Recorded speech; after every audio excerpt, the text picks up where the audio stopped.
Hello, and welcome to another edition of Tech Tuesday presented by Delta Media Group, where we know that some of the best technological innovations start out with a triple dog dare.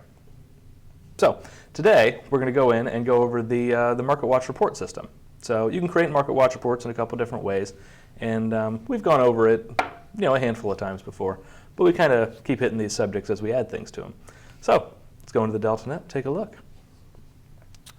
So first off, we can create MarketWatch reports in two different ways. We can either create one and attach it directly to a customer, or we can create one that's not attached to a customer that we can use for sharing on social media as kind of its primary purpose. So first, we'll make a customer one. So I'm just going to go down to Customers and Customer Center. And we'll scroll down here and find the customer that we would like to add a MarketWatch to. Let's go with Jane Tester, the aptly named. And now from this profile page, and keep in mind, you can get to the profile page for a customer in a few different ways, but however you get to it, once you're there, when you scroll down here, you'll find a section called Saved Searches and MarketWatch Reports. To add a MarketWatch, we'll just click on Add a MarketWatch, and we can now choose from all these different ways to define what the market is. So these first three, market, radius, and area, are things that have already been in here and been in place for a while.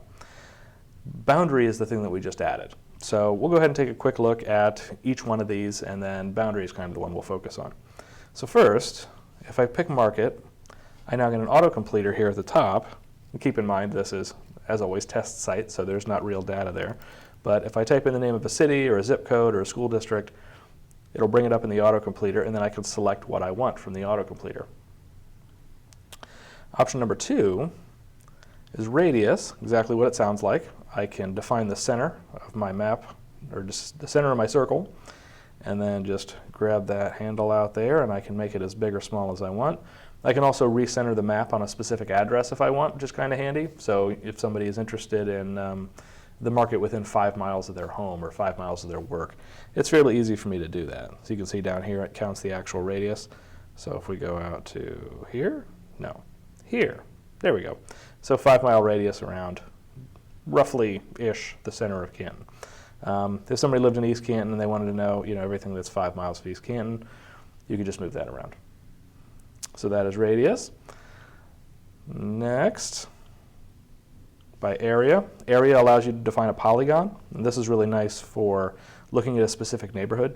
So if I zoom in here a bit, we have a nice grid system neighborhood. That's kind of handy. So everywhere I click, it just puts down a pin, and all I'm going to do is go up here and then connect the pin. So if I have any odd-shaped neighborhoods and I want just the market within that area to be taken into account for this report, then I can set them up this way. Now lastly, the new way you can do it is we'll add a MarketWatch and go by boundary.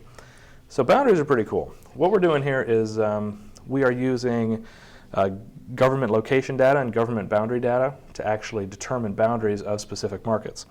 So if I go down here to select a boundary type, you can see all the different options I can choose from here. If I want to do a whole county, I can do that. Counties tend to be a little bit big for MarketWatches, but it's an option. You can do county subdivisions, zip codes, metropolitan areas is kind of interesting. The nice thing about this is if I pick any one of these, it's going to autofill with what's on the map and let me know what I can choose from. So the most popular one here is probably school districts, so I'll go by school district. And now based on what I'm showing in the map that I have up there, if I click this, you can see these are all the school districts that I can define. If I were to move the map somewhere else, I would get different school districts here because it's just going to show me the ones that would show up on this map. So we'll go ahead and go with plain local, why not? And you can see it draws the boundary area around plain local. So like I said, this is the actual government boundary area. So it's going to include all properties that would basically attend school in plain local schools at this point. So that's kind of cool. So in this case, we'll go ahead and we will kind of finish out our MarketWatch. You can see it filled in the name automatically, but I could customize that if I want. The name's going to show up on the MarketWatch, and it will also show up in the interface so that I can use it to differentiate between multiple MarketWatches that I create for just a single customer. So the next thing we can do is we can set what date we want this to start sending out on. So let's say we want the first one to go out on, we're a little past November 2nd. Let's put the first one out on the day after Thanksgiving. How about that? So that's when it'll send the first one. And you can see we have a variety of optional filters down here also. Now these filters exist for all the different types of market watches, so no matter how you define the area, you can still further narrow it down with these filters if you want. By default, it's going to include all the properties within the market area you defined. But as you add these, let's say you define a market area like a whole zip code, and that zip code contains a wide price range of properties, but you only feel like it's representative of the market you want if you look at properties that are over 200,000, for example.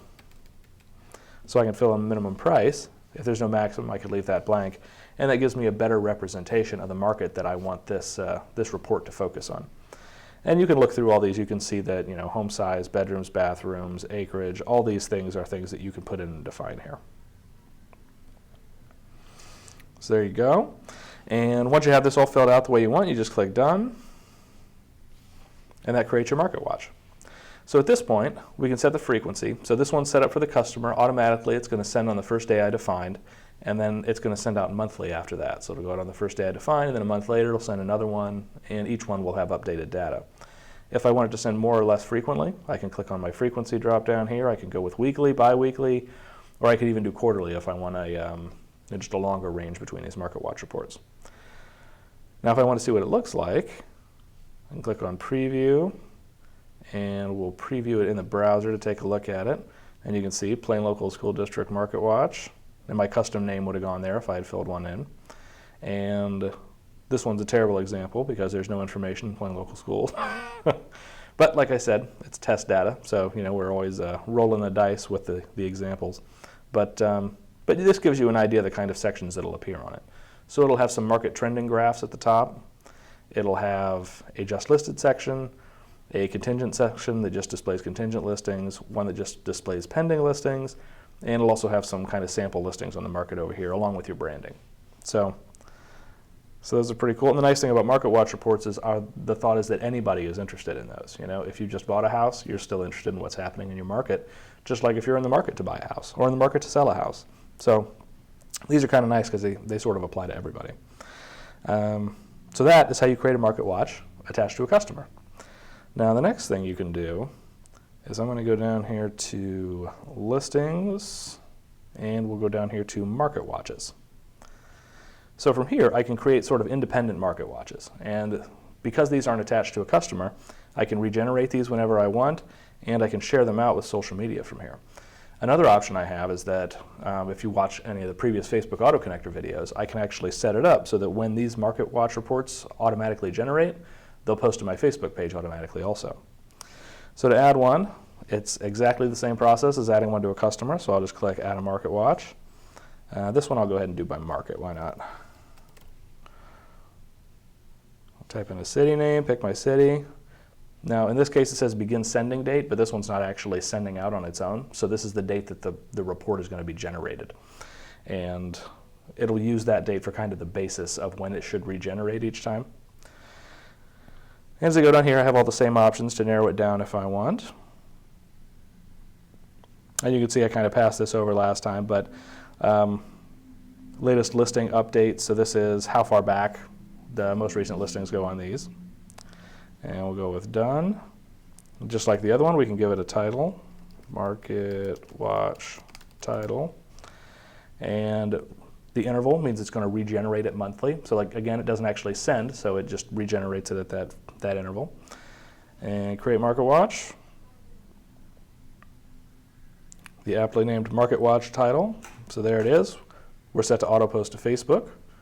Our interval is set to monthly.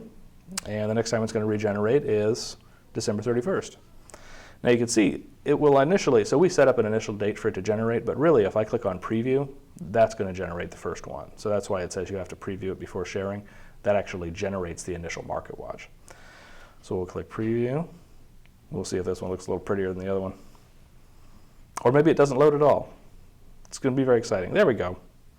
So there's our market watch. You see it doesn't have the intro paragraph that the other one had, and that's because this isn't actually sending an email. But as we scroll down here, there's our just listed section. Our market trends section in this case went next. Contingents, pendings, and there's our market watch report. Again, this is sample data, so we have a lot of non-pictures and things here. But you should get a more interesting looking report when you generate one yourself. Now, the one last thing I'll add about Market Watch reports is those sections for contingent, pending, and the market trending graphs and all that can actually be customized also. So this button up here in the top right, Market Watch segments, if we click on that, this will let us determine what order we want those to come in. So if we want market activity to come first, I'll just drag that to the top, and it'll actually update automatically, so I don't have to save it after I move anything. And so we'll say market activity, and then market trends we'll put next, and then just listed contingent pending. And I can move those around as I see fit. So there you go. So as always, thanks a lot for joining me this week. That is the Market Watch report system in a nutshell. So if you have any questions about that or anything else, feel free to send an email into support@deltagroup.com or give us a call. Like and subscribe to our channels, and you'll be able to get notifications when we come on with new and very exciting, fantastic videos. So thanks a lot for joining me this week, and I will see you next week. Oh, and happy Thanksgiving.